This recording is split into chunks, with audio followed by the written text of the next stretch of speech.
indulge in like the close-ups of like the really filthy, grimy, hot oil covered pipes. And not only is there hot oil, but there's one part where like one guy is like screwing a nut onto one of the pipes, and there's like blood on it from the previous guy who did it before him. Right. Yeah. So, and like you see just cut up hands as the workers are going and stuff, and you just know that day to day this is such hard physical labor. Yeah, there's a very strong focus on the ugly textures and the rot and the sweat, and there's a real sense of this place as like a very desperate, dangerous purgatory where all these lost lives who can't afford to immigrate, are just kind of stuck being, sort of exploited by this company. And all four of the characters who we saw in the vignettes having to escape from their previous lives because of the things that we saw them do all wind up here in one way or another. And, Roy and the guy from Paris especially have jobs, where they basically do temp work. They show up, they show their, fake IDs that they have. I think Roy calls himself Juan Rodriguez. Is that what he calls? Yeah, I think so. Is it? Juan Dominguez. Oh, okay. That's what he calls him. Then the guards like call him on it. Like I think. Oh, maybe it's this movie where they call him the filthy gringo. But I know they don't take kindly to him. Yeah, and the French guy Victor, he goes by the name Serrano. Like they all change their names essentially. Yeah. Same with Kassem from the Jerusalem sequence. He changes his name to Martinez. Mm-hmm. So everyone kind of adopts a kind of Latin American identity in order to get work. Right. Here. And yeah, you get a couple of gestures of kind of like what life is like there. It seems like for they make do in their spare time, like when they're hanging out in the bars and stuff like that. They're I wouldn't say they're having an amazing time, but it's definitely better than working on the rig. They find connections with the people that are living with them, and that it seems like at least something slightly less stress inducing.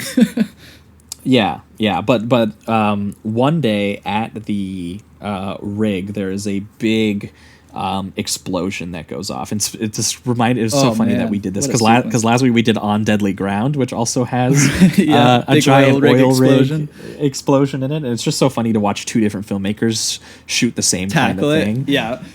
Nobody has let's just say this: Roy Scheider is not center with a wall of fire behind him looking cool. Not that kind of oil rig explosion.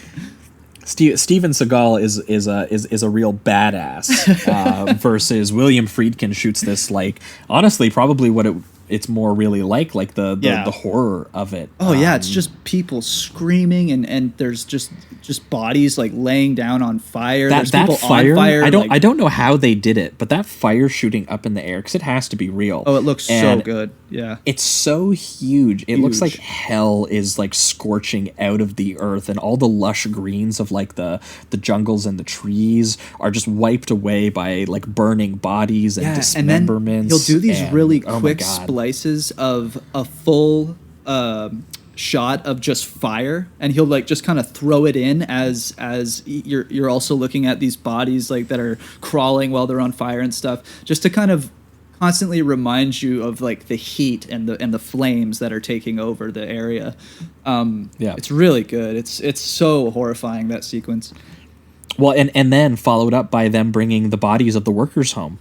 Oh, like my God, when they have the company militia packs up all the bodies of the people who died on the job that day, and they're like, all right, here's your brother, here's your dad. And they're in these clear body bags, so you see like you see the everything really. They're charred. There's blood. There's and he also focuses like as the bodies are being kind of like crowd surfed to wherever area they're going to. He'll focus kind of in the background, but it's focused enough in the center of the frame that there's like women crying and just absolutely mourning the death, and it's just it's a really sad and that rage turns into like a riot, right? Then of course the cops are just like, oh well, you're fighting us, and they start fucking shooting and beating everybody and whatever, and it's just like, what did you expect? You pay them nothing to receive their family member like burned alive in a bag.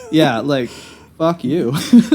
Yeah. And we find out too that the explosion too was actually caused by locals who were trying to blow up the rig because of the deal that the president struck with this American company to extract their resource and not give them any of the money. So they say that it's an accident because the locals will deem it as an act of patriotism and will be inspired by it. So they tell them all that it was just, a neglectful accident that took place. But really it was these locals. There's a history here of them already being upset about this imperial machine that's like on their land and, killing them. And then after that, the two managers of like the oil rig or whatever just have this brief discussion where they don't even acknowledge the deaths or injuries whatsoever. They're just kind of like, oh shit, we had an accident. All right, well, what do we do to get back on track? Can we get done by this date?